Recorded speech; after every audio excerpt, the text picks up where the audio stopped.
Magandang araw po sa inyong lahat, mga kapatid kay Kristo Jesus. Isa na naman pong pagkakataon ang binigay sa atin ng Panginoon upang tayo po ay makapakinig ng isa na naman pong napakagandang tema na may kaugnayan pa rin po sa kanyang sermon sa bundok. Sa oras po nito, mga kapatid, ay ang ating mensahe ay pinamagatang, "O tukso, layuan mo ako." Alam naman po nating lahat kung saan po ito nanggaling. Ito po ay nanggaling sa isang awit na talagang naging tanyag noong dekada 70 na may pamagat po na tukso. At ang sabi nga doon sa kanyang chorus, "Kay rami ng winasak na tahanan, kay rami ng matang pinaluha, kay rami ng pusong sinugatan, o tukso, layuan mo ako." Siguro po yung karamihan sa atin na nabuhay, especially ng panahon ng 1980s, 1990s, ay marahil ay alam pa rin po itong kantang ito, ano? At naniniwala ko hanggang sa panahon natin ay medyo tinutugtog pa rin ito ng mga ilan. Pero alam niyo po, medyo hindi po ako sang-ayon doon sa last na line nung kanta, nung chorus. Ang sabi doon, "O tukso, layuan mo ako." Bakit po hindi ako sang-ayon? Kasi po iba yung sinasabi ng banal na kasulatan ng Panginoon pagdating po sa tukso. Ang sabi po sa Santiago 4:7, "Pasakop na kayo sa Diyos, datapwat magsisalangsang kayo sa dyablo at tatakas siya sa inyo." Napansin niyo po yung pagkakaiba? Doon po sa kanta, ang sabi niya, "O tukso, layuan mo ako." Pero po ang sinasabi ng Biblia sa ating mga tao, sa ating mga Kristiyano, tayo po ang lalayo sa tukso. Tayo po ang magpapasakop sa Diyos at sasalangsangin natin yung gawa at lalang ng dyablo at siya po ang tatakas sa atin. Yung tukso po, kapag hindi po na tayo ang lumayo, hindi po lalayo ang tukso sa atin. Tandaan po natin yan. Ang tukso hindi lalayo kapag tayo po hindi lumayo una at hindi po tayo nagpasakop sa Diyos. Ano po ba yung tukso? Paano po ba tayo natutukso? Sinagot din po yan ni Santiago kung tayo po ay babalik doon sa chapter 1, 13 hanggang 14. Ganito po ang sinasabi, "Huwag sabihin ng sino man, pagka siya'y tinutukso, ako'y tinutukso ng Diyos, sapagkat ang Diyos ay hindi matutukso sa masamang bagay. At hindi rin naman siya nanunukso sa kanino man. Kundi, ang bawat tao ay natutukso." Paano daw po tayo natutukso? Kapag ka nahihila ng sariling masamang pita at nahihikayat. Ayan. Doon po pala nagsisimula ang tukso. Doon po pala tayo natutukso. Hindi po galing sa Diyos, kundi po galing sa ating sariling flesh, sariling masamang pagnanasa. Ito pong ating masamang pita ng laman na tinutukoy po. Kaya minsan hindi lang si Satanas ang pinagmumulan ng tukso, kundi tayo rin po mismo. Kapag tayo po nagpahikayat, sabi rito ni Santiago, sa ating masamang pita, doon po tayo nahuhulog sa tukso. Mga kapatid, kaya natin ito pinag-uusapan dahil po ang tukso ay isa pong talagang matinding kaaway ng mga Kristiyano na katulad po natin. Kaya pag-usapan po natin ang mga paraan paano tayo makakaiwas sa tukso, at ito po ikokonekta natin doon sa sermon ni Kristo sa bundok, na kung saan ay tinalakay niya ang patungkol po sa pangangalunya. Ang sabi po doon sa binasa kanina ng kapatid, basahin ko lamang po ulit sa Matthew chapter 5, 27 hanggang 32, sabi po rito, narinig niyong sinabi, huwag kang mangangalunya.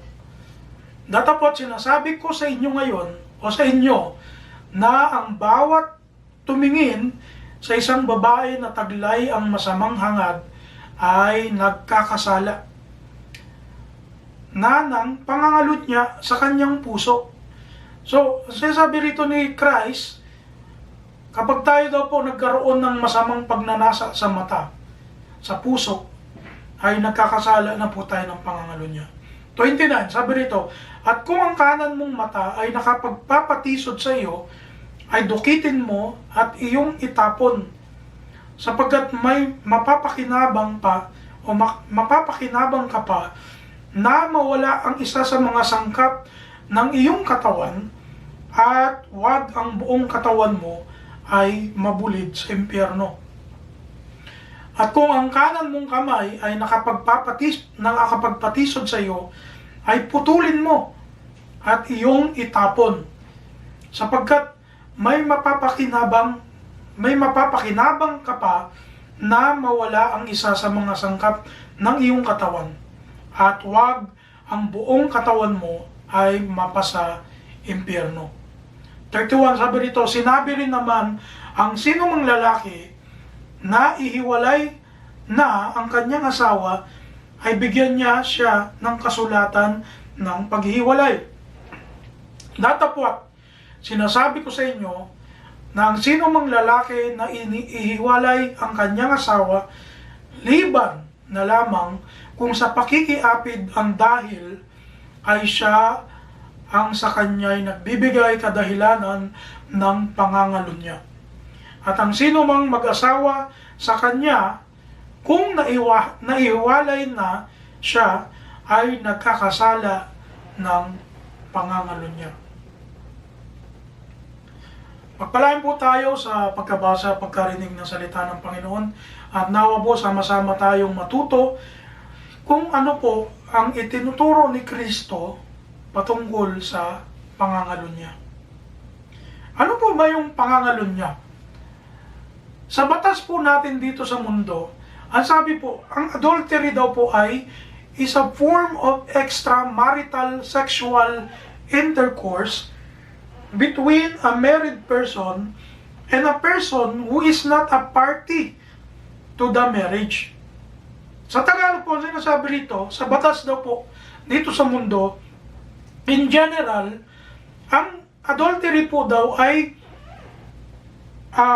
pagkakaroon ng relasyon ng isang lalaki o ng isang babae ng ibang tao na nasa labas ng kanilang pag-aasawa o ng kanilang relasyon bilang mag-asawa. So, ibig sabihin, halimbawa, ang mag-asawa, yung lalaki, nakipagtalit po siya doon sa babae na hindi niya naman asawa, yun po ang tinutukoy na adultery o pangangalo niya. Sabi po rito, from the Greek word mokeia, which specifically involves unfaithfulness while in a legally binding marriage. So, ito po ay nakakaugnay doon sa mga kinasal, mga legal na kasal, at talagang nagkaroon po ng pangluloko sa asawa o pakikiapid sa ibang babae o sa ibang lalaki. Ayan. Ngayon po mga kapatid, para mas lalo po nating maunawaan ang sinasabi po dito sa sermon ni Kristo, isa-isahin po natin yung talata. Gawin po natin parang expository ang ating mensahe ngayon. Umpisahan po natin doon sa chapter 5, verse 27. Sa verse 27 muna po tayo. Ang sabi rito ni Christ, narinig ninyong sinabi, huwag kang mangangalunya. Napansin po natin dito, nung pinasimulan ni Kristo yung kanyang sermon, ay ipinapakita ni Christ yung Old Testament law ng mga batas sa ilalim ni Moises. Kaya yung sinasabi niya po rito, nasabi niya, narinig ninyong sinabi. Parang sinasabi po ni Christ, ito yung sinasabi nung unang panahon. Ito yung sinasabi nung panahon ni Moises. Huwag kang mangangalunya.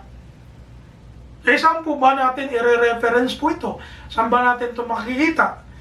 Eh, alam po nyo kung saan. Walang iba, kundi sa Ten Commandments.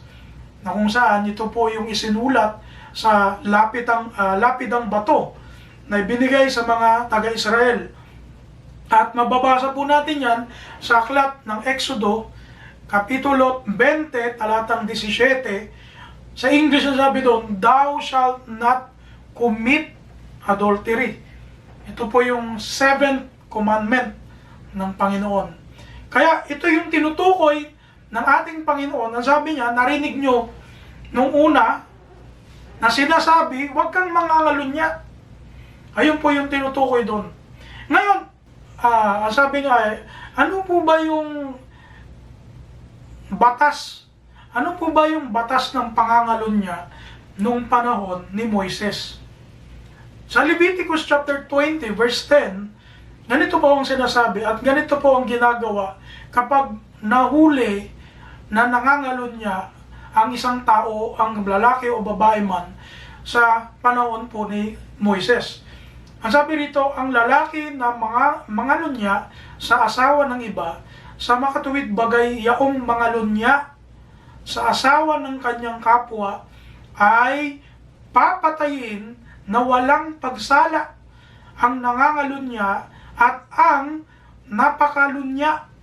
So dalawa po yung papatayin ng panahon ni Moises, yung nangalunya at yung kasama niyang gumawa ng pangangalunya. So either yung babae ang nagsimula o yung lalaki ang nagsimula, either ways, pareho silang papatayin. At kung hindi nyo po na itatanong, ang usually, common na larangan ng pagpatay noon ay binabato po sila ng mga bato. Yung buong bayan, binabato po sila. Or kung ano man, siguro sinusunog sa apoy. Pero yan po yung mga yung mga capital crime nung panahon po ni Moises. At mababasa rin po ito natin sa aklat po ng Hebreo 10, talatang 28. Ito pong mga ganitong krimen, kailangan pong mapatunayan. Hindi po basta-basta hearsay lamang o talagang chismisan lang dito sa gilid-gilid. Kailangan may saksi. Sabi rito sa talatang binanggit ko po, sa verse 28, ang magpawalang halaga sa kautusan ni Moises sa patotoo ng 2 o 3 saksi ay mamamatay na walang awa. In other words, mga kapatid, nung panahon ni Moises, ang pangangalunya ay nahahatulan kapag meron pong 2 o 3 saksi na talagang magte-testify doon po sa nagawang krimen. At doon lamang po sila papatayin yung nagkasala. Kaya, ito po yung tinutukoy ni Christ na sinasabi doon sa verse 27 na narinig nyo nung una, huwag kang mangangalunya. Ito po yun, yung tinutukoy niya, yung batas sa ilalim ni Moises. Ngayon, dito tayo sa verse 28. Ang sabi rito, datapwat, nakita nyo po yung salitang datapwat. O sa mababaw na salin ng Tagalog, ngunit. Kapag ito po ginagamit ng mga salitang ito, datapwat, ngunit, meron pong idea o bagong idea na kasunod. So ano yung makikita natin dito? Bakit ginamitan ni Christ ng datapwat? Sa English kasi but ang sinabi na word. Kaya po binigyan ng salita ng ating Panginoon na datapwat dahil makikita po natin na inamyendahan o sa ibang Tagalog ay binago minodify ni Christ yung batas nung unang panahon. Kaya sabi niya, datapwat, sinasabi ko sa inyo. So ibig sabihin, hindi na lang, huwag kang mangangalunya, hindi na lang yun ang batas. Sa ilalim ni Kristo, meron tayong panibagong batas. Tandaan po natin, merong lumang tipan, may bagong tipan. At tayong mga Kristiyano po ngayon, nasa ilalim po tayo ng bagong tipan. At sa bagong tipan, meron pong tinatawag na batas ni Kristo. At yun po ang ating dapat sundin sa ating panahon. At sabi ni Kristo, datapwat, sinasabi ko sa inyo na ang bawat tumingin sa isang babae na taglay ang masamang hangad ay nagkakasala na ng pangangalunya sa kanyang puso. So makikita po natin dito yung pagkakaiba ng adultery ng Old Testament at adultery sa New Testament sa panahon ni Kristo. Sa Old Testament, yun po yung tinatawag na physical or actual adultery, na kung saan sasabihan ka lang na nangalunya ka kapag actual o ginawa mong physical, talagang nagkaroon kayo ng pagtatalik ng babae na hindi mo asawa. Pero po, sa panahon ni Kristo, sa turo ni Kristo, ang sinasabi niya po rito ay pangangalunya sa puso. Bakit ko po nasabing ganito? Ito po, kung babalikan natin yung mga unang sermon ni Christ sa verse 21 at saka sa verse 22, ang sabi rito ni Christ, narinig ninyo na sinabi sa mga tao sa una, huwag kang papatay. At ang sino mang pumatay ay mapapasapanganib sa kahatulan. Tingnan nyo po. So, nung unang panahon, kailangan physical action ang gawin mo. Talagang ginawa mo, pumatay ka ng tao, doon ka lang parurusahan. Pero, sa panahon ni Kristo, hindi na lamang po action ang pinagbabasihan ng Panginoon para tayo mahatulan, kundi ang ating mga puso. Kaya dito po sa verse na ito, sabi rito sa 22, datapwat sinasabi ko sa inyo na ang bawat mapuot sa kanyang kapatid ay mapapa sa panganib sa kahatulan. Tingnan niyo po. Yung hindi pa tayo pumapatay, pero kinapuutan mo yung iyong kapwa, nag-isip tayo ng mahalay sa babae o sa lalaki, isa na po yung kasalanan sa Diyos. Isa na po yung kapanganiban ng ating mga buhay. Sana po naiintindihan po natin, Kaya, noong panahon po nila Moises, para po hindi po sila mahantong sa pakikipagkakalunya, hindi sila mga lunya, inutusan po sila na magkaroon po sila ng mga tirintas na isinasabit sa laylayan ng kanilang damit. Basahin po natin dito sa Bilang, Aklat ng Bilang 15, talataang 38 hanggang 39. Ang sabi dito ng Panginoon kala Moises, salitain mo nga o sa mga anak ni Israel at sabihin mo sa kanila na sila'y gumawa ng mga tirintas sa mga laylayan ng kanilang mga damit sa buong panahon ng kanilang mga lahi, at kanilang patungan ang tirintas ng bawat laylayan ng isang panaling bughaw. At sa inyo ay magiging isang tirintas upang inyong mamasdan at inyong maalala ang lahat ng mga utos ng Panginoon at inyong tuparin, at upang huwag kayong sumunod sa inyong sariling puso at sa inyong sariling mga mata na siya ninyong ipinang-aapid. Napansin nyo po? Kaya po nung panahon na yon, para maiwasan nila yung actual o physical na pangangalunya, inutusan po sila na magkaroon ng tirinta sa laylayan ng damit. Hanggang ngayon po, yung mga Israelita sa Israel, yung mga Hudyo, ginagawa po nila ito. Pero sa ating mga Kristiyano, hindi na po ito inutos. Bakit? Meron na po tayong salita ng Panginoon. Ito po yung nagpapaalala sa atin upang makaiwas po tayo sa ganitong talagang grave sin. Sabi nga, matinding kasalanan.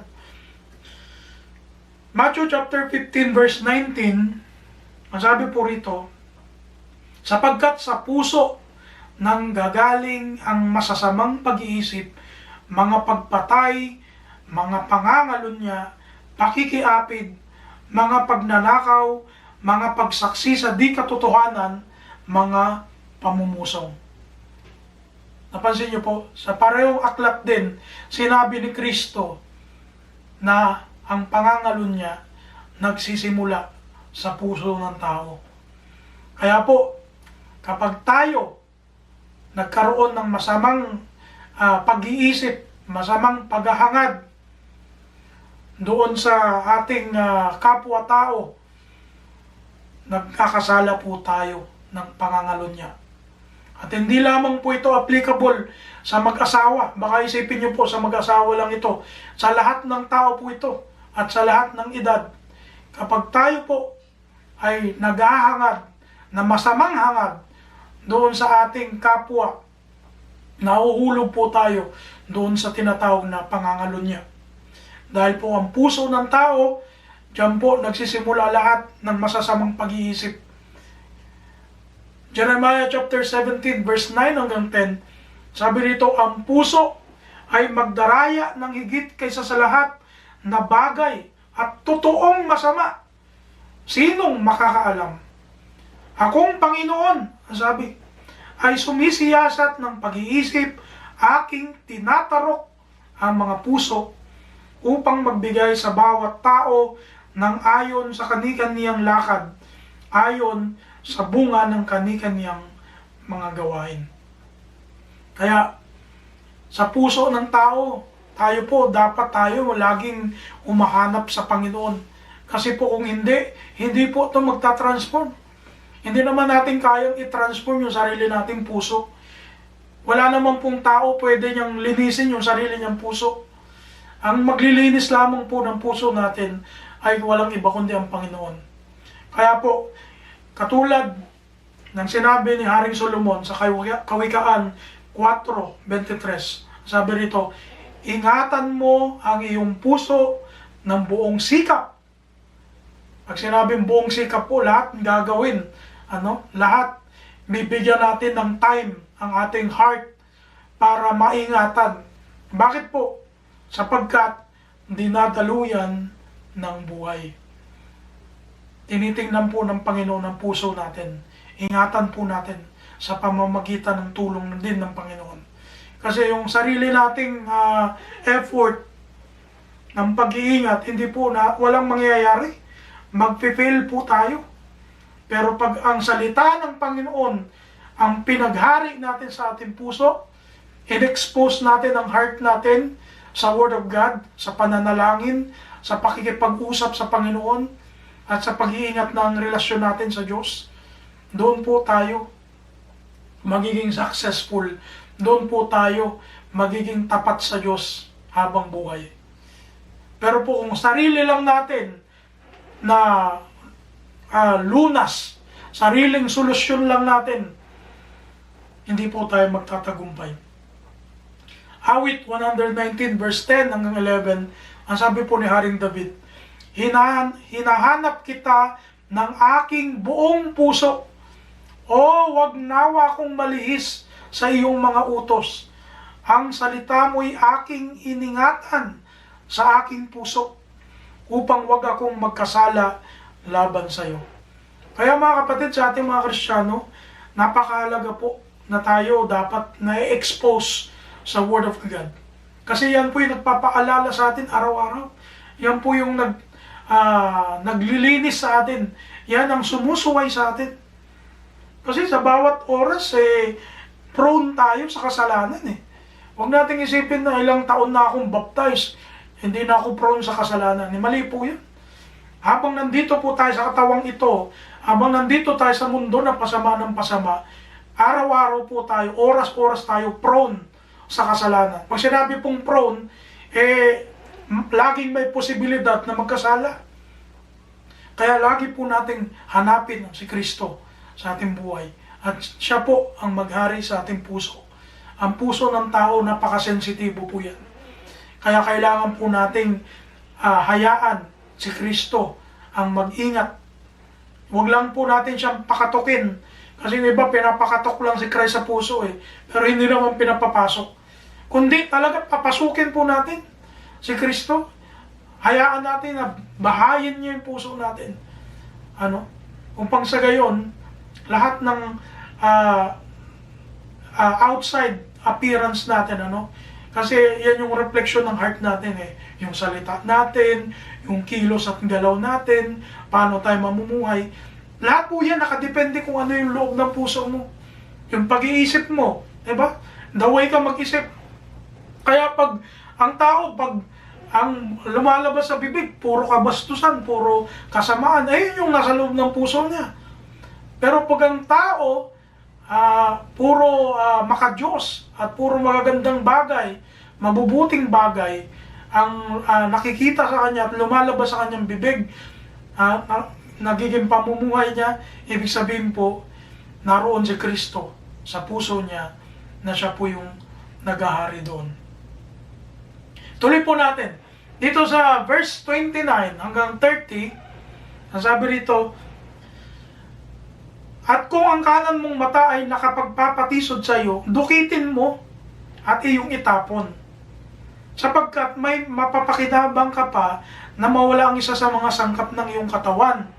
At huwag ang buong katawan mo ay mabulid sa impyerno.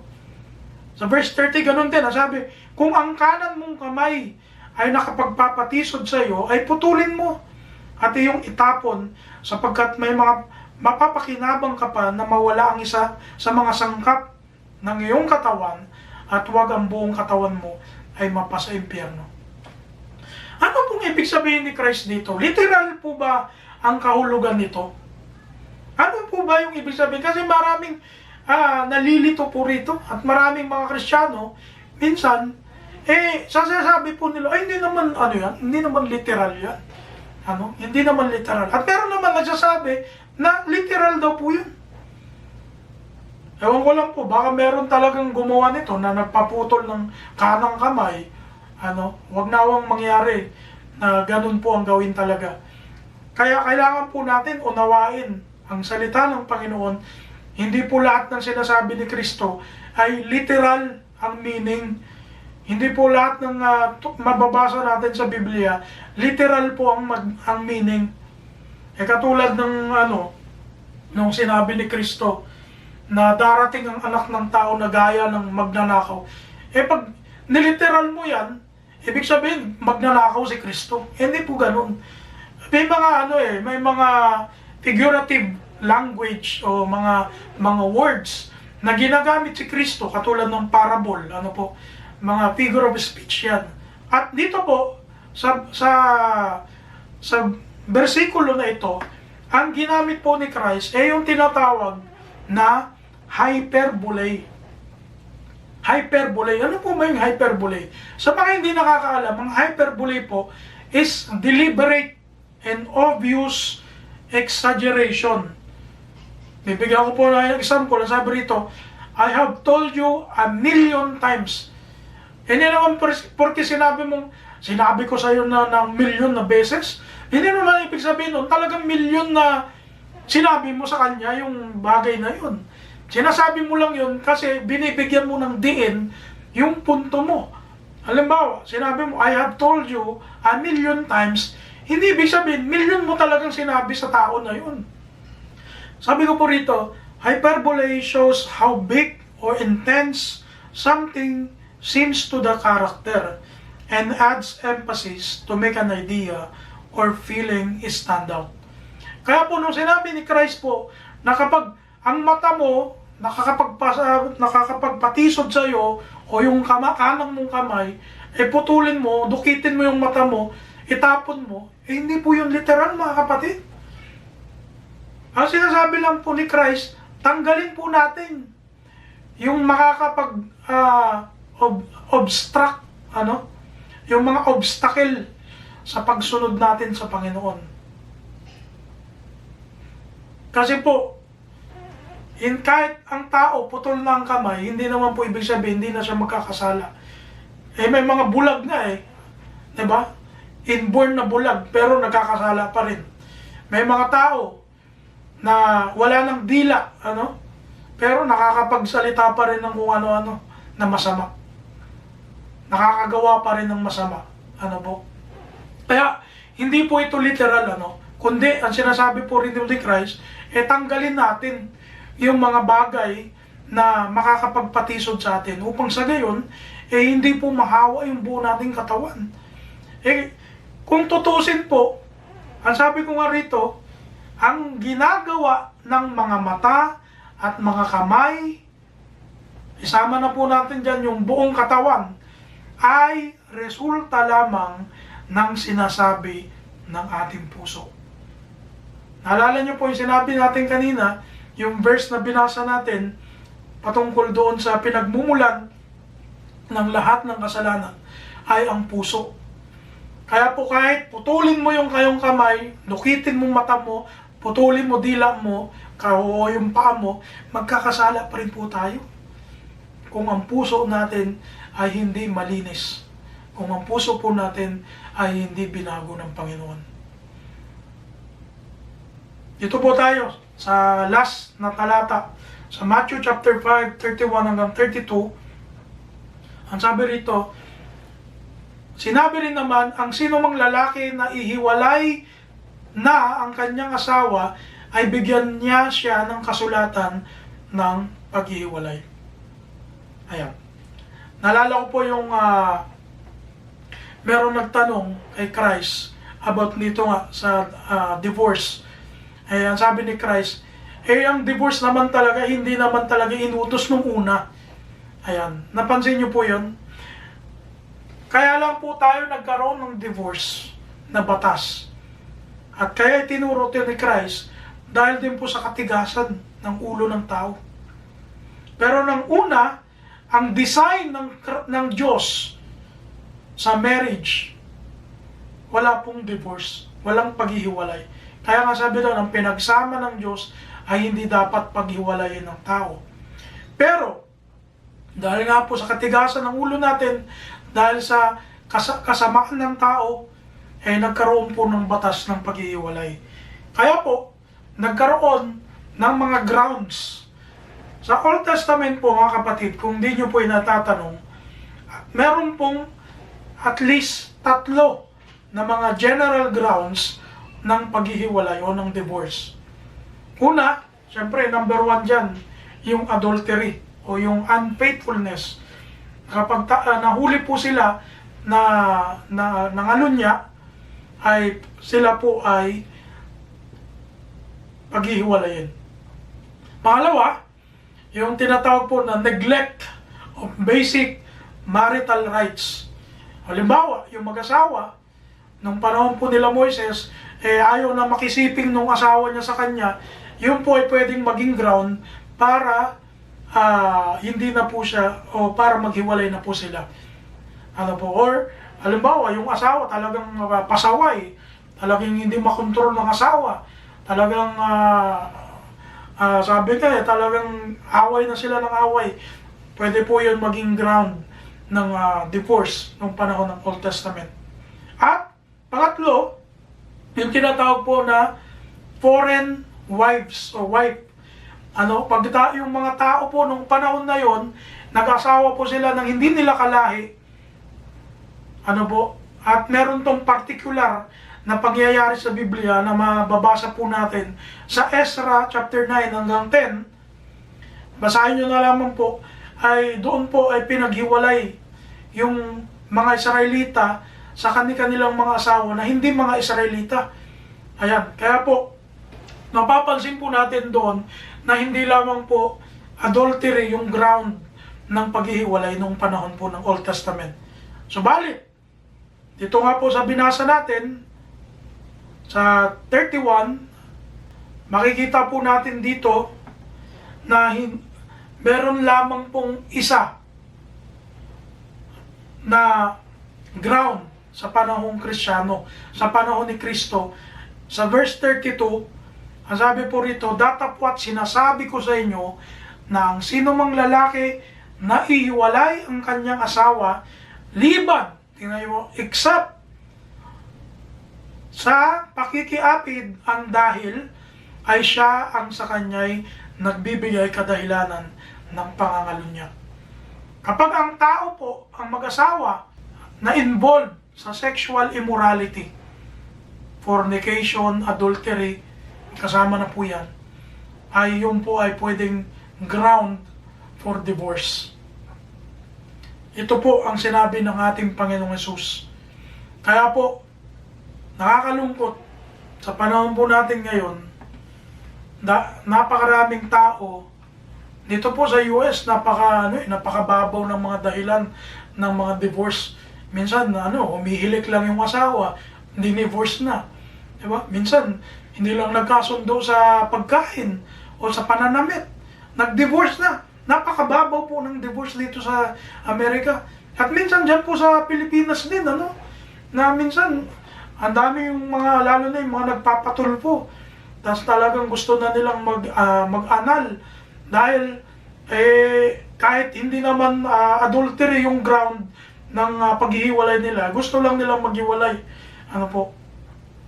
Yun po yung nakakalungkot. Kaya maunawaan natin mga kapatid, bilang mga Kristiyano, isa lamang ang ground para po tayo ay magkaroon ng divorce. At yun po ay ang pangangalunya. Kapag ang asawa natin, o kung sino man na mag-asawa, na nakita po natin na nangalunya, yun po ay isang mabigat na dahilan para sa paghihiwalay ng mag-asawa. Romans chapter 7 verse 2 hanggang 3, ang sabi rito ni Paul, sapagkat ang babae na may asawa ay itinali ng kautusan sa asawa, samantalang ito ay nabubuhay. Datapwat, kung ang asawa ay mamatay, ay kalagna sa kautusan ng asawa. Kaya nga kung samantalang nabubuhay ang asawa, siya'y makikisama sa ibang lalaki, siya'y tatawaging mangangalunya. Datapwat, kung mamatay ang asawa, ay laya na siya sa kautusan. Ano pat siya'y hindi na mangangalunya, bagamat siya'y makisama sa ibang lalaki. Ayan.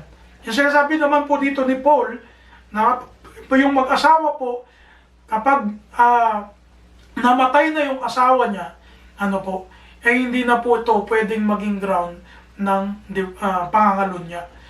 Hindi na po siya maituturing na pangangalunya dahil po natanggal na po siya dun sa tali ng marriage na tinutukoy ni Paul. Hindi na po siya nasa ilalim ng kasal. Pero, sabi ni Paul, kapag ang babae, buhay pa yung asawa niya, diba, halimbawa, bedridden lang, hindi na makagalaw, talagang malapit nang mamatay, nag-asawa na siya uli, hindi pa naman patay yung asawa niyang una, ay pangangalunya pa rin po yun, mga kapatid. Tandaan po natin, dapat patay ang asawa bago mag-asawa ulit. 1 Corinthians chapter 7, 10 hanggang 11, ang sabi rito ni Paul, datapwat sa mga may asawa ay aking ipinag-uutos, ngunit hindi ako, kundi ang Panginoon. Tingnan niyo po, in-insist ni Paul na si Lord yung nag-uutos sa kanya at nagbibigay ng utos na ito. Ang sabi rito, na ang babae ay huwag humiwalay sa kanyang asawa. Kaya po, kailangan ang mga babae, mga kapatid, mag-ingat po tayo at talagang hingin natin sa Panginoon yung magiging asawa natin. Hindi yung bigla na lang tumigbok ang puso mo, nagpakasal ka na agad. Yun na agad, hindi mo na binackground check, hindi mo na siniyasat kung yun ba talaga yung ibinigay sa'yo ng Panginoon. Marami po kasing ganun eh. Diba? Lalo na yung pinopromote ngayon sa social media na mga quick dating, yung mga, ang dadali lang, may mga pabalon-balon po silang pinuputok para lang makapili sila ng kanilang gagawing karelasyon. Pagkatapos po ng ilang araw, ilang buwan, naghiwalay na uli. Yun po yung kanilang pinupromote, which is hanggang ngayon at naaapektuhan ang mga Kristiyano. Yung mga nakakapanood po nun, na-influensyahan sila. Kaya mag-ingat po tayo, especially sa mga kabataan. Ingatan po natin ang ating mga sarili, ang ating puso, ang ating mga mata, ang ating mga isip. At nawa ito'y maging paalala sa atin. Verse 11, sabi rito, datapwat kung siya'y humiwalay, sabi rito, na ang babae ay huwag humiwalay sa kanyang asawa. Datapwat kung siya'y humiwalay, ay manatiling walang asawa, o kaya'y makipagkasundo sa kanyang asawa. Tingnan po yan. Meron lamang pong dalawa na option na binigay si Paul. Sabi rito, kapag yung asawa mo, let's say, nagkaroon kayo ng problema mag-asawa, sabi ni Paul, huwag mong hiwalayan. Huwag mong hiwalayan. Kung siya'y humiwalay, sabi dito, ay manatiling walang asawa. Ang kinakausap po rito yung mga babae, particularly. Sabi dito, manatiling walang asawa o, ano yung pangalawang option? Makipagkasundo sa kanyang asawa. Nakita niyo po? At huwag hiwalayan ng lalaki ang kanyang asawa. Doon naman sa lalaki, huwag mong hiwalayan din yung asawang mong babae. Alam mo, nagkaroon lang kayo ng problema, nagkasagutan kayo, nag-away kayo. Tapos, iisipin ng babae, maghiwalay na lang tayo. Gawin natin lahat ng paraan para wag tayong maghiwalay. Dapat ganun yung mindset ng mag-asawa. Hindi yung nagsabihan lang na maghiwalay na tayo. Talaga naghiwalay na. Sa balutan na ng damit yung babae, nagpunta na doon sa magulang niya. At yung lalaki naman, namundok na. Diba? Kaya, mag-ingat po tayo dito, mga kapatid. Kasi, doon sa mga naghiwalay, doon sa hiniwalayan dahil sa pangangalo niya, tapos, nag-asawa yun uli, nagkukumit din po yun ng pangangalo niya. Yung nag-umasawa doon sa nangalon niya.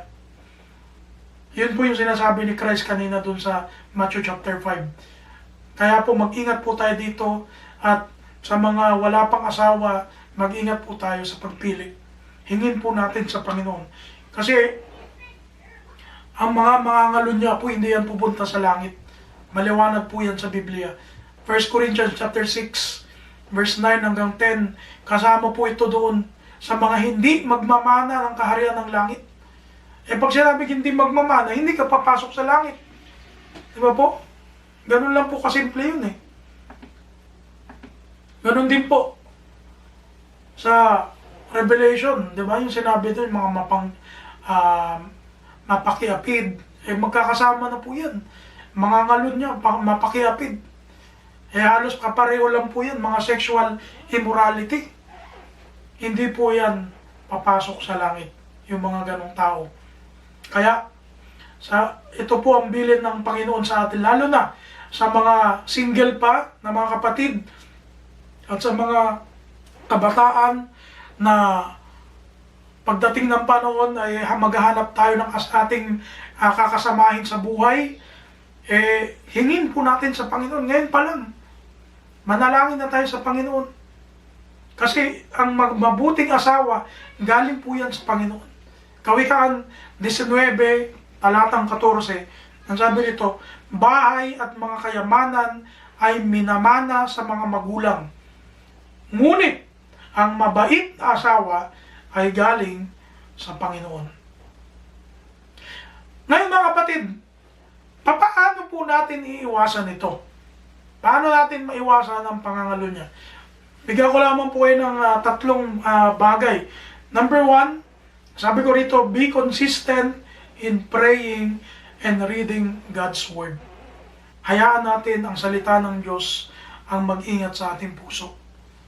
Hindi po yung sarili nating kalakasan, hindi yung sarili nating kaunawaan, kundi hayaan natin si Lord na siya po ang mag-ingat ng puso natin. Read the Bible and continually pray to God. Lalo na sa panahon po ng mga temptation, sa panahon ng mga tukso. Ano pa? Pangalawa, sabi rito, avoid lewd and obscene conversations and social media. Ito po yung kadalasan na nagiging ugat o nagiging dahilan ng pangangalunya ng tao. Nagsisimula po dito sa mga mababastos na mga pag-uusap, sa mga bastos na mga kwentuhan, 'di ba? Yung mga yung mga tawag dito, yung mga nirereto-reto kahit may mag-asawa na. Ayan, yan ang nagsisimula po yung mga yung mga pangangalunya eh. Tsaka yung lagi po tayong kung ano-anong pinapanood natin sa social media. Yung mga porno, kung ano-ano mga movies na may mga bold. Ayan po ang nagsisimula. Yan po yung nagtutulak sa tao para mangalunya. At iwasan po natin yan, mga kapatid. Sabi po sa Colossus 3:8, datapwat ngayon ay inyo namang layuan ang lahat ng mga ito. Galit, kapuotan, paghihinala, panunungayaw, mga salitang kahalay-halay na mula sa inyong bibig. Efeso 5:3, ngunit ang pakikiapid at ang lahat ng karumihan o kasakiman ay huwag man lamang masambit sa inyo gaya ng nararapat sa mga banal. Tingnan niyo po yan. Kasama na dyan yung karumihan ng bibig, karumihan ng utak. Ephesians chapter 4:29, doon pa rin sa parehong aklat, anumang salitang mahalay ay huwag lumabas sa inyong bibig, kundi ang mabuting ikatitibay ayon sa pangangailangan upang makinabang ng biyaya ang mga nagsisipakinig. Ayan po yan. Kaya mag-ingat po tayo sa mga pananalita natin at sa mga kapatid naman nating mga kababaihan, ingatan din po natin yung ating mga kasuotan na hindi po tayo maging dahilan ng pag-iisip ng masama ng mga lalaki, ng mga kapatid na lalaki. Kasi may mga ganong sitwasyon, di ba? Lalo na sa church. Kaya nga po, mahigpit ang Biblia pagdating po sa pananamit eh. Huwag tayong mananamit ng mga malisyoso o mga nakakabastos, lalo na sa mga kababaihan. Para matulungan po natin yung mga kapatid na lalaki na mag-isip ng masama. Kung ikaw kababae mong tao magsuot ka ng halos lumabas na yung katawan mo, hindi ba magiging dahilan po yun ng pagkatisod sa mata at sa puso ng mga kapatid na lalaki? Kaya po mag-ingat po tayo doon. Isa rin yun sa dapat po nating iwasan para hindi po tayo makakumit ng ganitong kasalanan. At number 3, ang sabi rito, sa mga mag-asawa, let God be the center of your marriage every day. Kailangan po si Kristo lagi ang nasa gitna ng ating relasyon sa bawat desisyon, sa bawat plano, sa bawat ginagawa po natin. Dapat po ang Diyos ang laging nag-aari sa atin. Lagi po tayong nagpapasubmit sa Diyos.